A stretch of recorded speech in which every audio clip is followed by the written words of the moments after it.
참 예수님,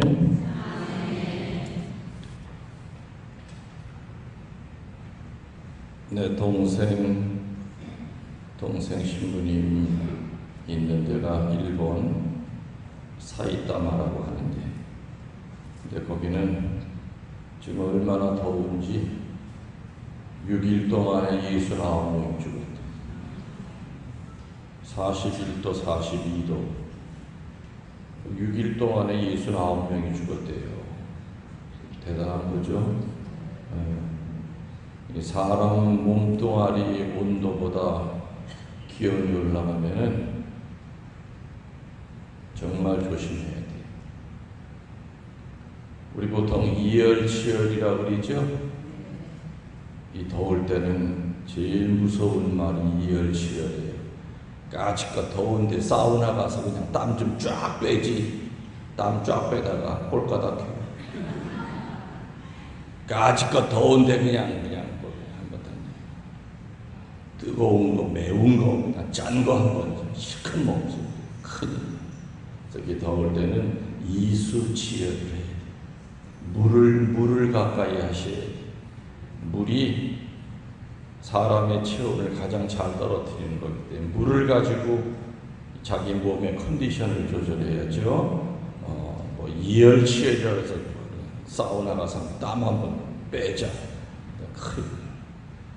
땀 뺄 때는 고안에서는 시원한데 나가면 벌써 몸이 막 혼란을 일으켜가지고 그냥 그 자리에서 쓰러집니다. 그래서 이럴 때 사우나 들어가서 한증막 들어가가지고 그렇게 하는 것보다 어리석은 자는 없어요. 아셨어요? 네. 또 괜히 또 사우나 가고 또 한증막 가서 또 오래 들어가 있다 보면 큰일이다. 가볍게 등목하는 거, 물 같은 거, 선선한 물 가지고 자기 몸에서 이수치열을 물을 가지고 잘 다스릴 줄 알아야 됩니다. 6일 동안에 69명이 돌아가셨어요. 평균 기온이 41도예요. 거기에 비하면 여기 조금 밑도 낮죠. 지금 전 지구가 다 이렇게 끓어요. 그렇죠? 뭐 그리스에서는 지금 막 산불이 나가지고 뭐 몇백 명이 실종이 되고 지금 뭐 그야말로 그냥 뭐 세상이 말세가 온 것 같아요.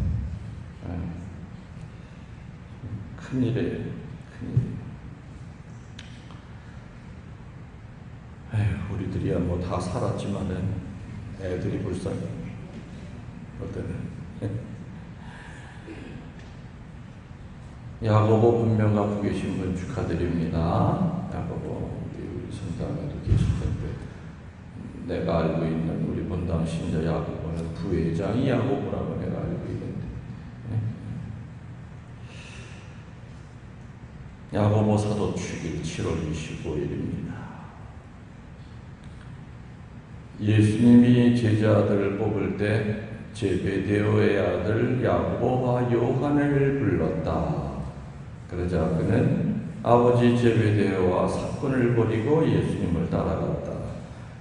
이런 말로 봤을 때 야고보와 요한은 분명히 형제지간이었습니다. 맞죠? 그리고 또 중요한 것은 예수님과 친척 관계에 있었어요. 야고보와 요한의 어머니가 이름이 뭔지 아세요? 야고보와 요한의 어머니 이름 모르지요? 살로메. 살로메와 성모님은 자매지간이라는 게 확실해요. 요한복음 19장 25절에 보면 그게 나와요.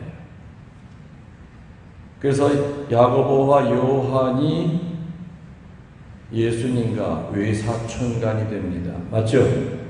외사촌간이었기 때문에 예수님의 왕국이 임할 때 특별한 자리를 차지할 수 있다고 아마 생각할 수도 있어요. 다시 말하면은 야고보와 요한의 그 어머니의 이름이 살로메라고 그랬어요. 그 살로메가 예수님한테는 누가 되는 거예요? 이모가 되는 거예요. 그리고 살로메한테는 예수님이 조카가 되는 거예요. 그리고 이 세 사람은 서로 이종사촌간이 되는 거예요. 그러니까는 임금님이 왕이 될 때 내가 지금 미리 가서 손을 써야만 제일 좋은 자리 오른쪽 왼쪽에다 앉힐 수 있겠다. 이래서 어머니의 마음은 다 똑같을 거예요. 그렇죠? 이왕이면은 우리 아들 높은 자리, 좋은 자리, 편한 자리, 대접받는 자리, 존경받는 자리에 앉히고 싶은 게 엄마의 마음일 겁니다. 한마디로 로비를 합니다. 그 로비하는 모습을 다른 10 제자가 지켜보면서 아주 불쾌하게 생각해요. 저 짓거리 하는 것 봐, 저거. 아니, 뭐, 진짜 엄마 없는 사람은 서울 오고 살겠네. 아니, 세상에 저거 봐, 저 아줌마 저 왜 저래, 저 아줌마 저 왜 저래, 이러면서 아주 불쾌하고 그 광경을 보고. 오늘 복음은 몇 가지 우리들에게 중요한 묵상거리를 줍니다. 첫 번째가 제자들의 이중적인 마음이 나타나요. 오늘 제자들이 보여준 마음은 우리들의 마음이기도 할 겁니다. 제자들은 서로 다른 이중적인 모습을 보여줘요. 한 마음 안에 두 가지 마음이 있다고 하는 것을 보여주고 있죠. 제자들의 야망은 명예였고, 그리고 돈 잘 버는 보수였고, 지위였습니다. 예수님을 쫓아다니는 이유는 이분이 정말 하느님의 아들이요, 메시아요, 물론 수도 없이 3년 동안 들었지만서도 그게 머릿속에 남아있는 게 아니에요. 이 양반의 능력을 보니까 이 양반이 하시는 걸 보니까 이건 로마 제국도 뒤엎을 수 있는 엄청난 힘이 있는 분이, 이 양반만 쫓아다니면 이 양반이 분명히 왕이 될 것이다. 그러면 아무튼 거기에 따른 논공 행상이 주어질 거고, 그러면 내가 노력한 것만큼 나한테 아마 좋은 직책이 나한테 떨어질 것이다. 한마디로 제자들은 천국에 대한 야망보다도, 천국에 대한 소망보다도 이 세상에 대한 야망으로 가득 차 있던 사람들이었습니다. 그렇기 때문에 오늘 이런 추한 모습을 보이는 겁니다. 희생이 없는 성공만을 생각하고 있었죠. 다시 말하면 나에게 이득이 된다고 그런다면 하느님 쪽으로 얼굴을 돌리다가도, 하느님 믿었다는 것 때문에 내가 불이익을 당한다고 하면 언제라도 고개를 다른 쪽으로 돌려요. 이런 신자들을 뭐라고 얘기하느냐? 해바라기 신자라고 해요. 따라다니는 거예요. 차라리 해바라기는 말이죠, 죽어라 하고 해만 쫓아다니잖아. 그죠? 해만 쫓아다니. 해가 없어지면 고개를 이렇게 숙였다가 아침에 해가 나면 빨딱 고개를 들고 또 해를 쫓아서 이렇게 또 가요. 깜깜해지면 다시 또 고개를 팍 숙여. 그 대도 그렇게 튼튼한 대도 아닌데 해바라기 얼굴이 얼마나 큰 줄 아시죠? 그러니 그 무거운 걸 들고선 해를 쫓아다니니까 그 대가 바람에 흔들리고, 그래도 길을 쓰고 해를 쫓아다니다가 주님이 사라지시면, 햇님이 사라지시면 그 아픈 목을 쫙 숙이고 고개를 떨고요. 그거 아셨어요? 알긴 뭘 알아요. 내가 얘기하니까 그런 거죠. 진짜 듣고 보니까 그러네. 그 생각이 드는 거지.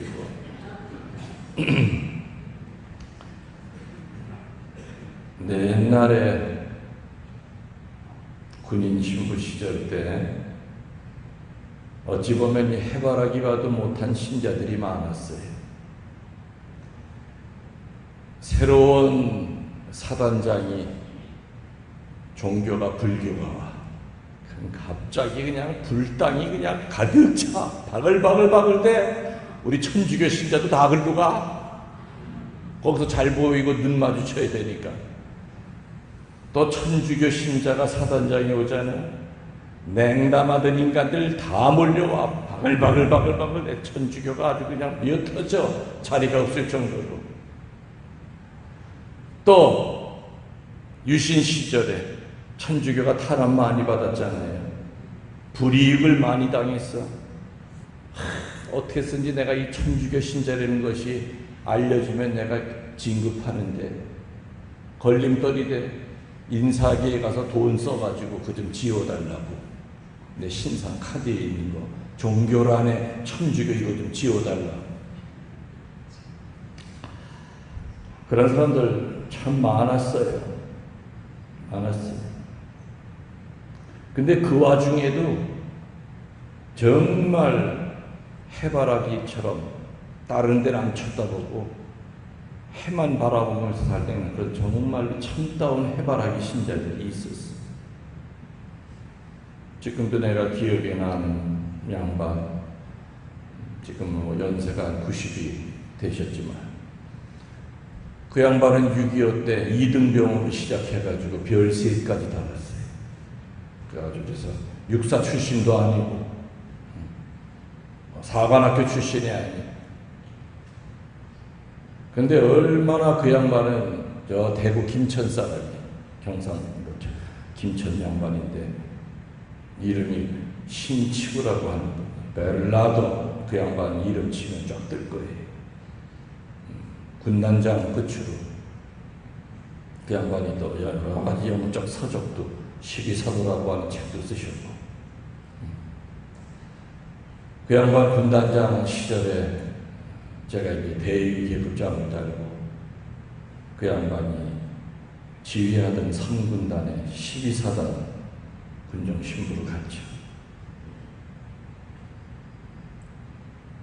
그 양반은 항상 전방을 이렇게 도시다가 한 달에 한 번씩 꼬박꼬박 성사를 보러 오세요. 그러면은 찝차가 별이 번쩍거리는 별판 단 찝차가 성당 마당으로 쫙 들어서 부를 거예요.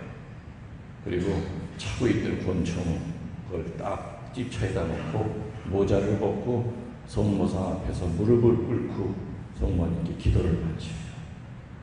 그리고 사제관을 놓고 하죠. 저는 유리창으로 오는 걸 보고 있어요. 들어오십니다. 주님, 전방에 갔다가 성사 보러 들어왔습니다. 예, 기다리고 있었습니다.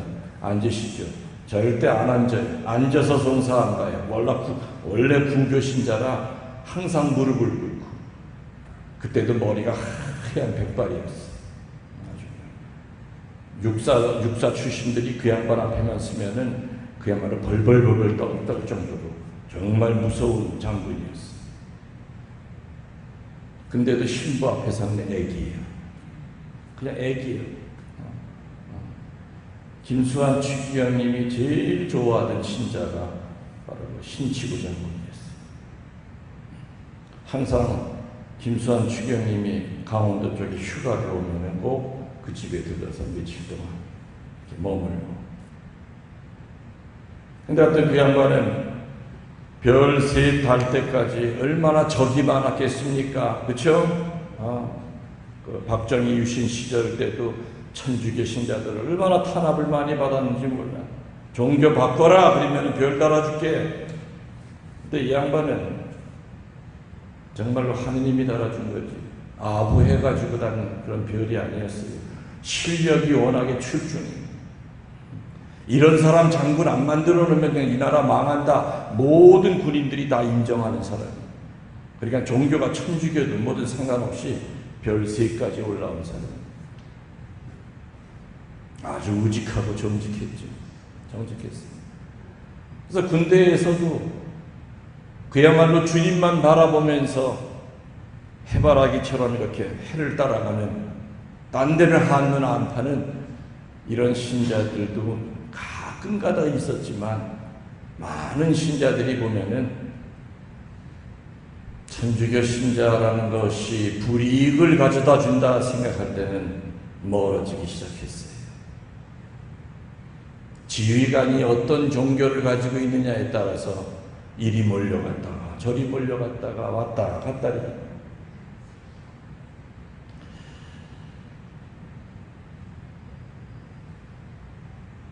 하늘에 대한 소망을 갖고 있기보다 이 세상에 대한 야심에 가득 차 있을 때는 종교를 가지고도 자기 야심을 채우려고 하는 그런 쪽에 이용을 하려고 합니다.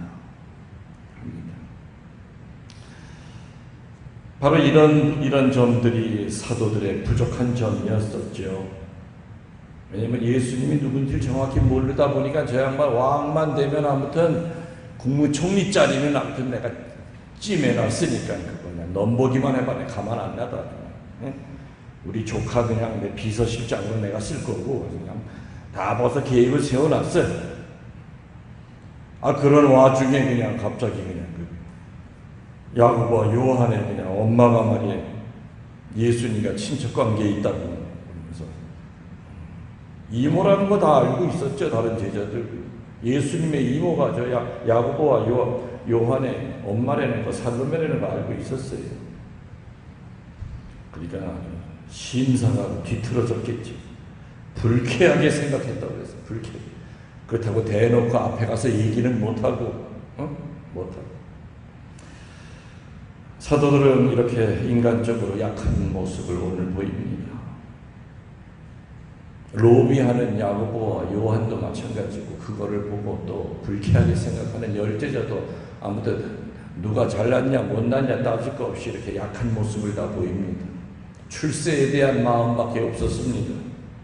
그렇지만 오늘 또 제자들은 강한 믿음을 또 동시에 보입니다. 내 잔을 마실 수 있느냐고 물었죠. 예, 마실 수 있습니다. 몰라. 이 바보들이 예수님이 얘기하시는 잔이 포도주 한 잔 따라줄 때 그거 마실 수 있느냐, 소주 한 잔 따라줬을 때 그 한 잔 마시는 소주잔으로 알고 예, 마실 수 있습니다 그랬는지 모르지만 아무튼 나중에는 그대로 됐어요. 야고보는 첫 번째 순교자가 됐죠. 그리고 동생 요한은 나이 100살이 될 때까지 초대교회의 그 엄청난 고통을 옆에서 지켜보면서 차라리 주님 빨리 데려가시지요. 어찌 이렇게 숨을 안 거둬주십니까? 정말 요한은 순교를 못했을지언정 목이 잘리는 순교보다 수십 배 고통스러운 초대교회의 그 모습을 다 지켜보면서 사셨던 분이에요. 말 그대로 내가 주는 잔을 네가 마실 수 있느냐? 예, 마실 수 있습니다. 여러분들 꿈에 예수님이 나타나서 루시아야, 너 내가 주는 잔 마실 수 있느냐? 그랬을 때 잘 생각하고 대답하세요. 그냥 아무 생각 없이 예, 마실 수 있습니다. 일단 큰일 나. 너 순교할 각오해라 그 뜻이에요. 예수님이 얘기하시는 잔은 그냥 물 한 컵 이런 뜻이 아니죠? 그건 특별한 잔이에요.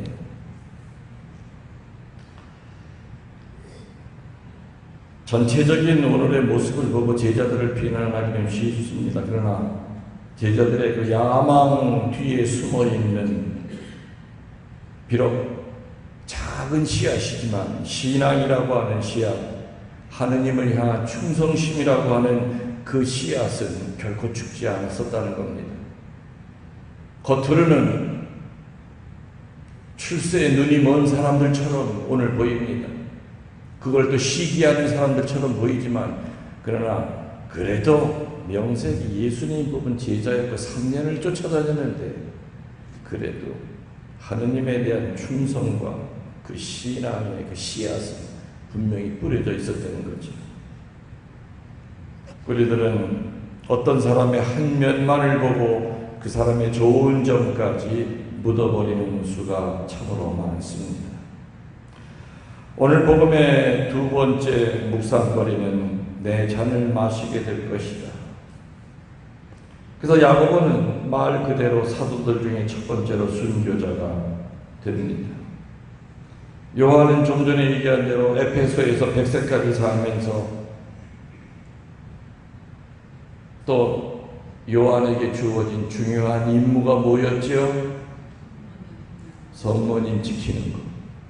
에페소에서 성모님 돌아가시고 승천하시는 것까지 다 눈으로 지켜보고, 그리고 초대교회의 그 흥망성쇠를 지켜보면서 오랜 세월 동안 살면서 신자들의 영적 훈련과 투쟁을 계속할 수 있게끔 독려했던, 그래서 요한 묵시록을 그분이 쓰셨고 요한 복음을 쓰셨고 그 당시에 그 이단들과 싸우는데 앞장을 쓰셨습니다. 그래서 큰 기둥으로서 초대교회를 이끌어갔던, 100년 동안을 이끌어갔던 어른으로 사셨던 겁니다. 내 잔을 마시게 될 것이다. 형 야고보는 순교의 잔, 목이 잘리는 잔이었고, 동생 요한은 증거의 잔이었습니다. 무슨 잔이요? 증거의 잔. 하느님 증거하는 증거의 잔을 마셨던 겁니다. 내 잔을 마실 수 있겠느냐. 우리들에게도 예수님은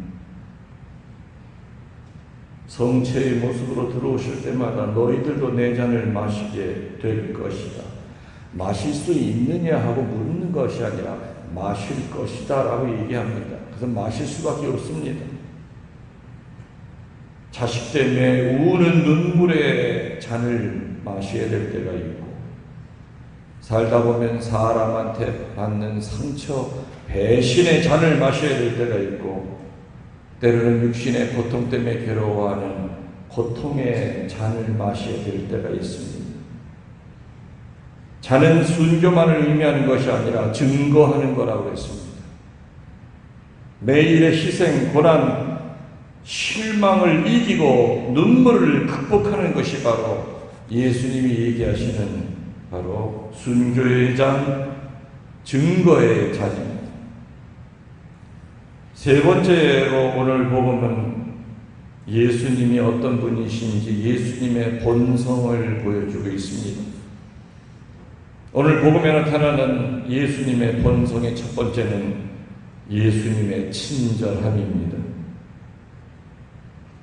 사람은 애매한 소리를 들으면 성질이 납니다. 그리고 이성을 잃어버립니다. 자기 인내심을 잃지 않고 인간에 대한 염증을 느끼지 않는 것이 바로 예수님의 중요한, 그분의 인성 속에 묻혀있는 중요한 보물 중에 하나입니다. 예수님은 결코 성급한 말씀도 아니하셨고, 그리고 오늘도 부드럽고 동정적인 사랑을 가지고 진리적으로 이끄시고자 애쓰십니다. 그래서 예수님에게서 가장 놀라운 모습은 언제 어느 때라도 사람에 대하여 결코 실망하지 않는다는 겁니다. 어떻게 해서라도 새 사람을 만들어 보려고 애쓰신다는 겁니다. 우리는 살아가면서 사람을 구분짓습니다. 아, 저놈 나한테 실망을 줬어. 넌 X다. 저놈은 나한테 실망 준 게 아니라 내 가슴에 못까지 박았어. 넌 XXX다. 2X다. 근데 예수님은 어떤 상황이 오더라도 자기를 팔아먹을 유다스에게조차도 끈기를 갖고 실망하지 않습니다. 언제나 친절한 모습을 보이려고 애쓰십니다. 두 번째로 오늘 복음에 나타난 예수님의 인성 속에 나타난 모습은 예수님은 솔직하신 분입니다. 예수님의 솔직성이 나옵니다. 예수님은 우리들에게 달콤한 말로 유혹하신 적 없습니다. 잔을 마셔야 된다고 하고 십자가를 지고 따르라 분명히 얘기합니다. 달콤한 말을 하면 어쩌면 더 많은 사람들이 예수님을 따를 수 있었지만 그러나 더 큰 실망을 할 수도 있었기 때문에 정직하게 솔직하게 얘기합니다. 감언이설로 국민을 속이는 정치인들은 생명이 짧습니다. 며칠 전에 노모라고 하는 분이 스스로 목숨을 끊었습니다.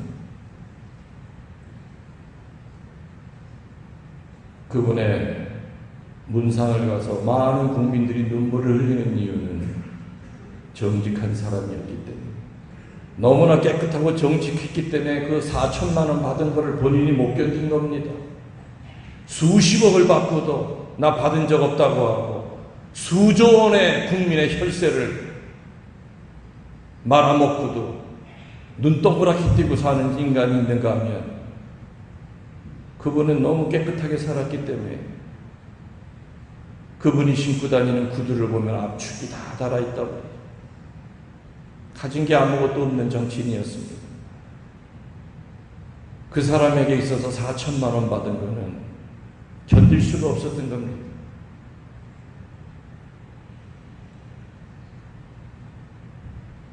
그래서 당이 달라도 또 그 양반의 입에서 천천살인의 말이 나와도 파가 달라도 다 좋아했던 겁니다. 감언이설로 국민을 속이는 정치인이 아니었다는 걸 국민들은 압니다. 그래서 아깝습니다. 그렇게 또 죽음으로 몰아간 이 정치라고 하는 것이 참 원망스럽죠. 어떤 예수님은 솔직했습니다. 잔머리 굴리시는 분이 아니었습니다.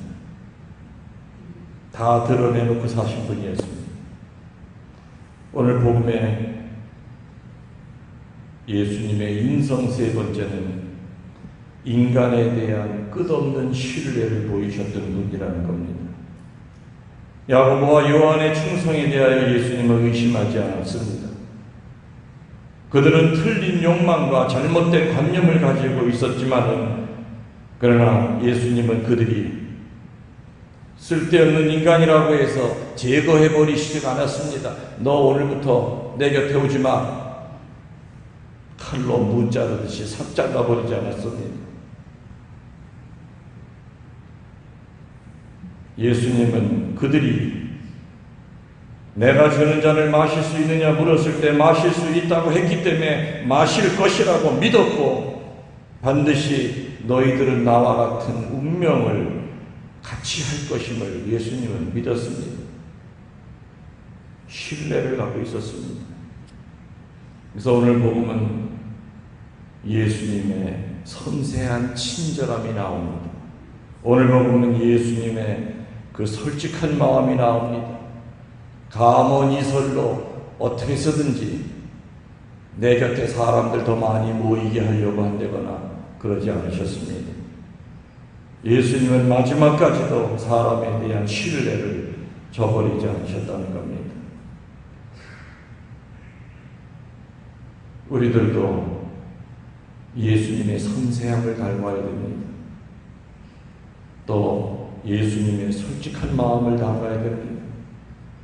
그리고 인간에 대해서 어떤 상황이라도 실망하지 않으려고 애쓰시는 예수님이 그러한 신뢰를 닮도록 노력합시다. 아멘.